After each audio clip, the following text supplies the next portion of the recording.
as we prepare for Shabbos Chanukah, Parshas Miketz, I'd like to share with you some thoughts regarding Chanukah, maybe something that we can take from this incredible Yom Tov. I mentioned in previous years that the 7 Yom Tovim, which are the 3 Regalim, Rosh Hashanah, Yom Kippur, and the 2 D'Rabbanan, which are Chanukah and Purim, correspond to the Shiva Mashkim. It's very simple. Rosh Hashanah is honey. Yom Kippur is the dam that we offer by our fasting. And Sukkot is water. We bench Geshem. Pesach is dew. We bench Tau. Shavuos is milk. Purim is wine. And Chanukah is oil. Each one corresponds to one of the mashkim. I mentioned then as well that all the other mashkim, besides the Chanukah and Purim ones, occur naturally. Water, dew, blood. But Chanukah and Purim are oil and wine. They don't occur naturally. We get grapes, we get olives. There's something we have to manufacture. So too Chanukah and Purim are Yom Tovim that Klal Yisroel had to create. This is something that I mentioned in a previous year. Let me add as well that the 7 Ushpizim, the 7 leaders of Klal Yisrael, correspond to the 7 Yom Tovim as well. It's well known, the Shalish Regalim are Avram, Yitzchak, and Yaakov. Avram's the first one to make matzahs on Pesach. Yitzchak is Gevura, which is matzah on Torah, or Shavuos. Yaakov made Sukkos, and Sukkos is Yaakov. Yosef came out of jail on Rosh Hashanah. Eidus b'Yosef Samai, we said into the Yom for today, for Thursday. And Yom Kippur, the Yom Hadin, is David, the Melech HaMashiach, who's going to herald in the Yom Hadin HaGadol. And Moshe and Aaron are Keneged Chanukah and Purim. Purim is Kibul v'Kiblu, is a repetition of Har Sinai or Moshe Rabbeinu. And obviously Chanukah is Keneged Aaron HaKohen, the Cheshbonaim Ubanav. And here again, the 2 that are the Rabbanans, Chanukah and Purim, are Moshe and Aaron, those who taught us Torah Sheba'al Peh, who taught us the Harvanya in creating new things. The Klal Yisrael in that way created Chanukah and Purim. Now this idea is a very simple idea, but my point is that Chanukah is Aaron HaKohen. I'd like to share with you a lesson from Aaron HaKohen as he is taught regarding Chanukah. In the Kriyas HaTorah of Chanukah, we spend the 7 days of Chanukah reading the Parsha of the Nesiim. Why? What does it have to do with Chanukah? Naturally, it's the Chanukahs HaMishkan, which corresponds to the Chanukah, the Maharshal says, is the Chanukahs HaBeis HaMikdash, and therefore the 7 days correspond well. On the 8th day, we have Ba'alois Chasanerais, we mention Aaron, the Menorah. So the lighting is, so to speak, coincidentally, and nothing is really a coincidence, comes together, Chanukah, together with the Ba'alois Chasanerais. Why are they together? Rashi, in the beginning of the Ba'alois tells us, Lama Nisvacha Parshas Menorah LeParshas HaNesiim. Why is the Menorah next to the Nesiim? Very appropriate question for the Chanukah lighting. When he saw the Nesiim's Kabbanis, he was depressed. Because he was not included, not him, and not Shevet Levi.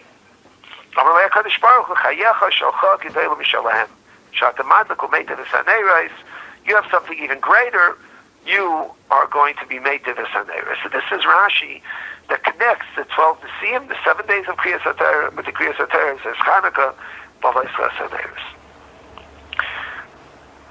There are 2 kashas on this Rashi. One is well known, and one is not so well known. The well-known kasha is the kasha of the Ramban.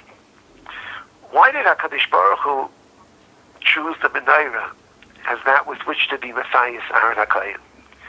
Aaron brought the Ketores, which is a greater kapara. All the Avodah in the Beis HaMikdash was through Aaron and his descendants and his Shevet.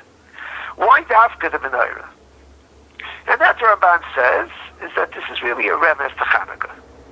Still, what does Chanukah, wonderful as it may be, have to do with the Nesiim bringing Karbanis? It's a Pella. Even when you finish the Ramban, you wonder, what does Chanukah have to do with the 12 Nesiim's Karbanis? That's kasha number 1. Kasha number 2 is a stronger question. The karbanis of the Nisim that we lay in the first 7 days, actually the 12 Nisim, was not a mitzvah, chiyuvis. They weren't obligated to bring these karbanis. It was done in a voluntary way. Each Nasi brought the carbon on one day, on 12 consecutive days. So here you have Aaron HaKohen watching this happen and thinking it's wonderful, gewaldig. The kasha is, so why didn't Aaron do it as well? Everyone is to voluntarily bring these karbanis. Aaron HaKohen could have done the same thing. What is he doing? Standing on the side, and when it's over, Chol Shadaita, Shloi Hayimah, Leihum Leishiftai. It's lahavdillah. And like you have a child who's not included, everyone's involved in doing something, the child stands on the side, doesn't get involved, and then afterwards he cries that he wasn't involved. That's a midah, it's a childish midah. It's not appropriate for Aaron HaKohen. Why did Aaron HaKohen stand on the side, not bring a carbon, and then weep about it? I saw a beautiful teretz in the Sefer Al Hanisim, a beautiful Sefer, and he answers that there's another Rashi that answers the question. In Parsha Shmini, when it came Aaron's time to bring karbanis in the chanukah HaMishkan, Perik Tes Pasuk Zayin, Kurav El HaMizbeach. Moshe says to Aaron, come to the Mizbeach, says Rashi. Shai Aaron Baish Di'are Lageshes. Aaron was ashamed. He was afraid to step forward. Aaron had had a hand in the making of the ego. He felt inadequate. Eini Kedai. Amalai Moshe. Lama Atabaish. Lakach Nefcharta. Why are you ashamed? You were chosen for this.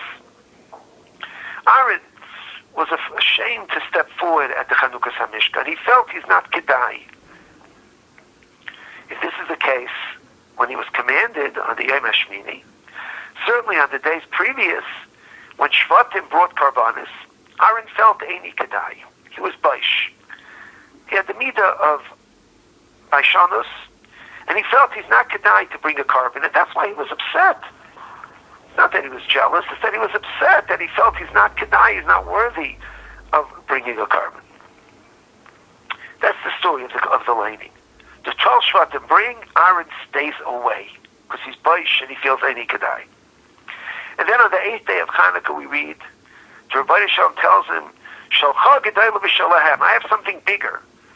And that's the Menorah and the ultimate Chanukah. How is that connected?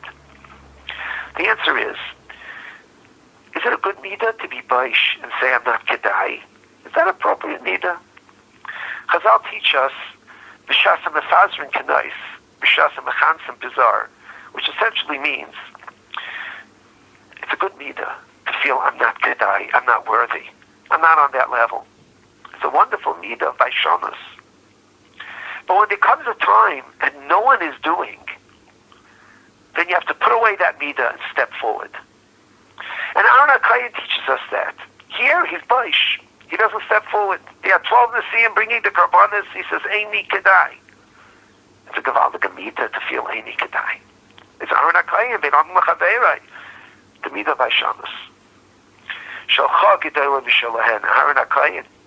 The day will come that yours will be bigger than theirs. The day will come when no one will step forward. And the Chashmonoim will have to come forward even though they're Einam Kedai. Even though they feel that they're not worthy. That it's a time of difficulty, of misyavdim among Klal Yisrael. And they're going to step forward in a brave way and do that which has to be done. That is Chanukah. That's what we walk away with Chanukah with. We learn about the Chanukah HaMishkan. And great Nesiim did what they had to do. Aaron HaKohen felt not worthy. He practiced Baishanus. When push comes to shove, when there's a need, he came forward with Azus. The Chashmona's midah was Azus. Yavan is compared to a leopard in the dream of Daniel. Az Kanomer, the midah of Azus. And Aaron HaKohen came forward and did the things that had to be done. That's Chanukah. Chanukah is in the darkest time of the year, the difficult time of the year, the time where we feel we're not Kedai, we're not worthy. Nevertheless, from our low point, from a point in the Golus, Chanukah and Purim are the Yom Tovim that come later, afterwards. At the time that we have no Nevi'im, we have a Chanukah. Eini Kedai. But there's a time you have to push. And when there's no Bereira, you step forward, you push, and do what you have to do, even though you feel you're not worthy of it. That's the midah of Aaron, that's the midah of Chanukah, that's the stepping forward, that's the Chashmonaim. Eini Kedai, the oil is all tamei. We don't have a way to do it. We don't have a menorah.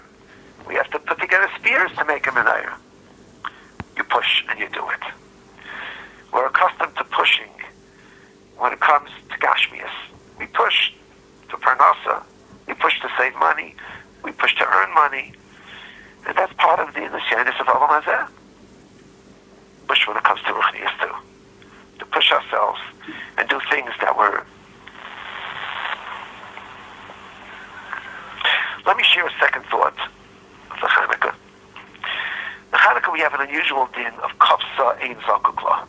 When you light the menorah, if it's lit properly, you're mekayim the mitzvah. If later on somebody blows it out, you don't have to relight it. If you put up a mezuzah and it falls down, you have to put it back.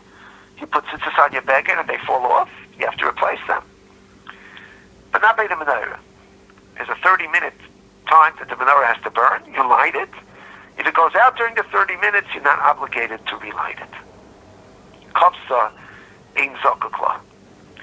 Talmud Rebbe writes about his grandfather, that once his grandfather did all the Rebbe shahachanis for lighting the menorah, spent a lot of time preparing.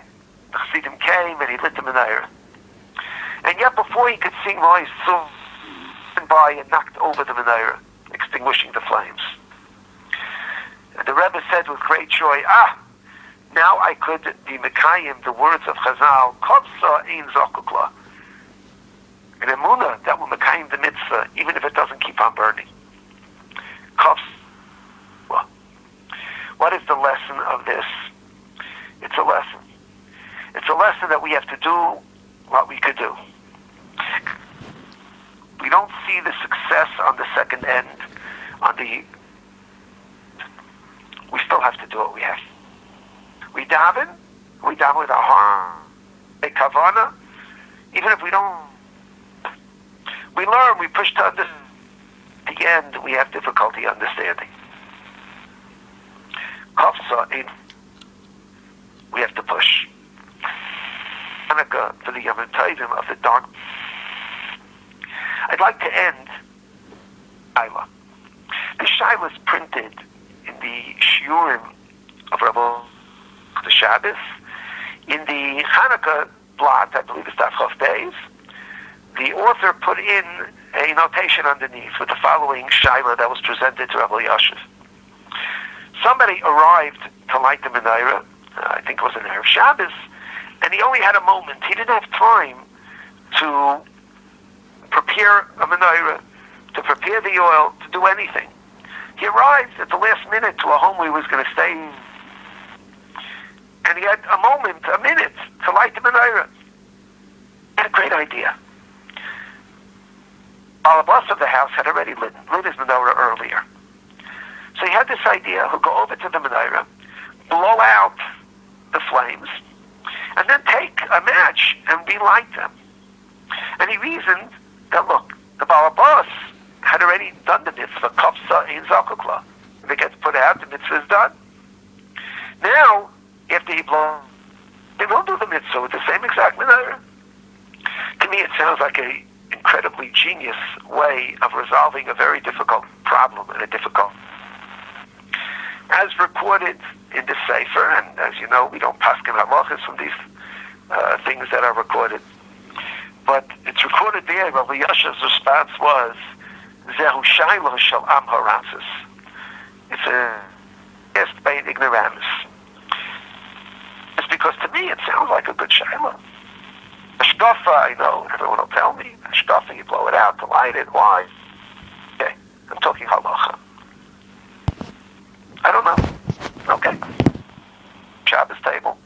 I wish one and all the full meaningful Shabbos. From Chanukah you learn that you push, especially on Thursday nights. push to learn, to achieve, to accomplish.